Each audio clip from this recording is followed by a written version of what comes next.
Hello viewers, আজ আমরা class 4-এর wings part 3-এর 167, 168 এবং 169 পৃষ্ঠায় যে পড়াগুলি রয়েছে সেগুলি পড়ব এবং যে সমস্ত অ্যাক্টিভিটিগুলি রয়েছে সেগুলিও সলভ করব।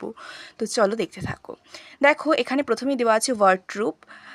দেখো ওয়ার্ডস আছে, সিলেবিক ডিভিশনে ভাগ করা আছে, ইউসেজ আছে আর আছে সিনোনিমস বা মিনিং। বিলিভ মানে ট্রাস্ট মানে বিশ্বাস। I don't believe your story, আমি তোমার গল্প বিশ্বাস করি না। কাম মানে কি শান্তি, peaceful. The water of the lake is calm, হ্রদের জল কেমন শান্ত। কোয়াইট সাউন্ডলেস মানে নিঃশব্দ, চুপচাপ। She is always quiet in the class, সে ক্লাসে সবসময় চুপচাপ থাকে। নিয়ার বাই মানে কি ক্লোজ বাই, খুব কাছে। We had lunch in a nearby hotel, ঠিক আছে, আমরা কাছাকাছির হোটেল থেকে লাঞ্চ করব। ফেইন্ট মানে ডিম বা স্তিমিত। The flower has a faint smell, ফুলটির একটি স্তিমিত একটা হালকা একটা আর কি গন্ধ আছে। Influence the effect that someone has on others মানে প্রভাব। My teacher has a good influence on me, ঠিক আছে, যে আমার টিচার আমি আর কি তাকে দেখে খুব প্রভাবিত হতাম, এরকম ব্যাপারটা। প্রপার্টি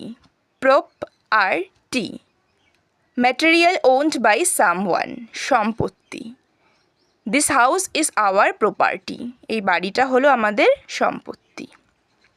ইনসিডেন্ট মানে ইভেন্ট, ঘটনা। It was an important incident for the girl, এটি মেয়েটির জন্য একটি গুরুত্বপূর্ণ ঘটনা। Next page. Knowledge information and understanding মানে জ্ঞান, ঠিক আছে। He has good knowledge of English, তার ইংরেজিতে ভালো জ্ঞান আছে। রেসপেক্টেবল মানে অনারেবল, সম্মানীয়।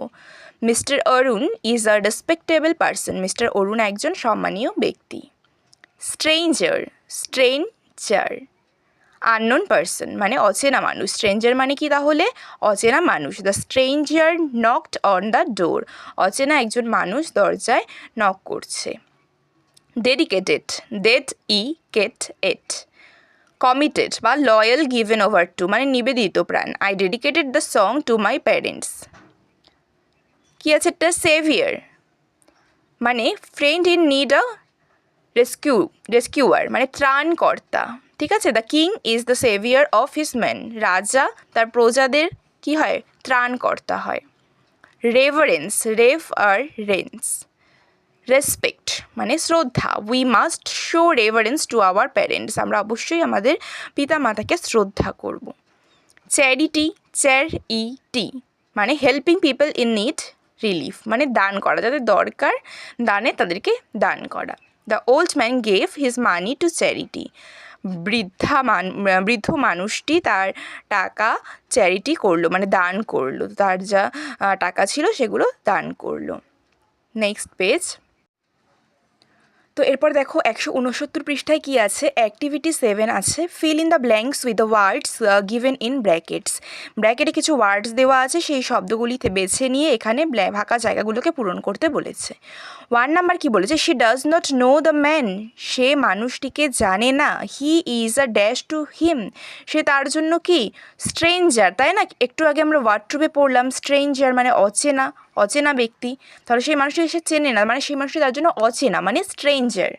তাহলে এখানে আমরা অচেনা লিখব, STRANGER, স্ট্রেঞ্জার মানে অচেনা। 2 নাম্বার কি বলেছে? The teacher had great dash on her students, যে টিচারটি তার স্টুডেন্টদের জন্য মহান ইনফ্লুয়েন্স, ঠিক আছে, প্রভাবিত। স্টুডেন্টরা টিচারটিকে দেখে প্রভাবিত হতো, influence,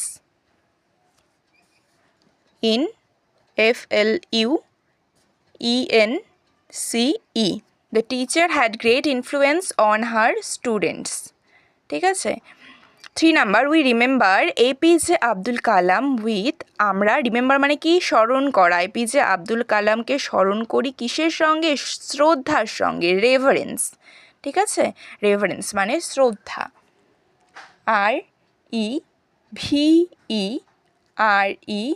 REVERENCE, reverence. We remember APJ Abdul Kalam with reverence, আমরা APJ আব্দুল কালামকে শ্রদ্ধার সঙ্গে স্মরণ করি। 4 নাম্বার, দ্য চিলড্রেন রিমেইন্ড, শিশুরা, দ্য চিলড্রেন রিমেইন্ড কোয়াইট। ঠিক আছে, শিশুরা শান্তভাবে আছে, QUIET। 5 number, our teacher is a dash person, our teacher is a respectable person, তাই তো,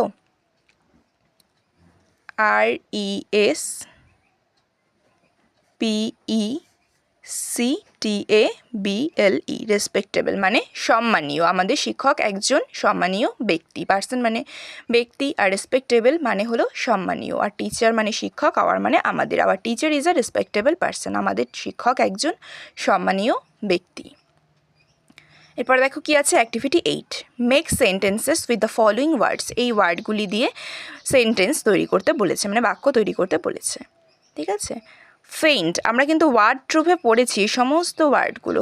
ফেইন্ট মানে হলো ডিম, মানে একটা স্তিমিত বা একটা মৃদু এরকম একটা ভাব। The flower has a faint smell, এই ফুলটির গন্ধটি হলো স্তিমিত। ঠিক আছে, quiet, he is always quiet in the class, always মানে সর্বদা বা সব সময়, হি মানে সে, ইজ মানে হয়, সে হয় সর্বদা, কোয়াইট মানে চুপচাপ, ইন দ্য ক্লাস, ক্লাসের ভেতর সে সবসময় চুপচাপ থাকে। 3 নাম্বার কি বলেছে, সেভিয়ার। ঠিক আছে, সেভিয়ার মানে কি, আমরা একটু আগে ওয়ার্ডরোবে পড়েছি, ত্রাণকর্তা। The king is the saviour of his men, রাজা তার প্রজাদের ত্রাণকর্তা, কিং মানে রাজা। ঠিক আছে, of his man, his man মানে তার মানুষেরা, মানে এখানে তার প্রজাদের কথা বলা হয়েছে। 4 নাম্বার কি বলেছে, নলেজ। নলেজ মানে কি, আমরা ওয়ার্ডরোবে পড়েছি একটু আগে, জ্ঞান। He has good knowledge of English, he মানে সে, হ্যাজ মানে আছে, গুড মানে ভালো, নলেজ মানে জ্ঞান, অফ ইংলিশ ইংরেজিতে তার ভালো জ্ঞান আছে। ঠিক আছে, তো দেখো ওয়ার্ডরোবের ওয়ার্ডগুলি কিন্তু আমাদের খুব ভালো করে পড়ে নিতে হবে, তার সাথে যে ইউজগুলো দেওয়া আছে, ইউসেজগুলো দেওয়া আছে সেগুলো ভালো করে পড়তে হবে, তাহলে এখানে সেন্টেন্স মেকিং বলো বা সমস্ত কিছুটাই খুব সহজভাবে পারা যাবে। 5 নাম্বার কি আছে, চ্যারিটি। চ্যারিটি মানে কি, চ্যারিটি মানে আমরা একটু আগে পড়েছি দান করা। The old man gave his money to charity, old মানে বৃদ্ধ, ম্যান মানে মানুষ, বৃদ্ধ মানুষটি, গেভ মানে দেওয়া, দান করা, gave his money to charity, তো তার টাকা সব চ্যারিটি করে মানে দান করে, বৃদ্ধ মানুষটি তার সব টাকা দান করে। তো ওয়ার্ডরোবগুলি খুব ভালো করে তোমরা প্রথমে পড়বে, তারপর অ্যাক্টিভিটিগুলি সলভ করবে, তাহলে ভীষণ সহজ হবে তোমাদের জন্য। তো আশা করি তোমরা পড়াটি বুঝতে পেরেছো, যদি বুঝতে পেরে থাকো তাহলে অবশ্যই ভিডিওটিতে লাইক করবে এবং তোমার বন্ধুদের সাথে শেয়ার করবে, এবং এই চ্যানেলের অন্যান্য পড়াগুলি, এই বইয়েরও অন্যান্য পড়াগুলির জন্য তোমাদের একটি প্লেলিস্ট ওপেন করা আছে, দেখবে উইংস, ক্লাস 4 উইংস দিয়ে, সেখানে তোমরা অন্যান্য এই বইয়ের অন্যান্য ভিডিওগুলি পেয়ে যাবে, এবং অন্যান্য ভিডিওগুলি পাওয়ার জন্য আমার চ্যানেলটিকে অবশ্যই সাবস্ক্রাইব করবে।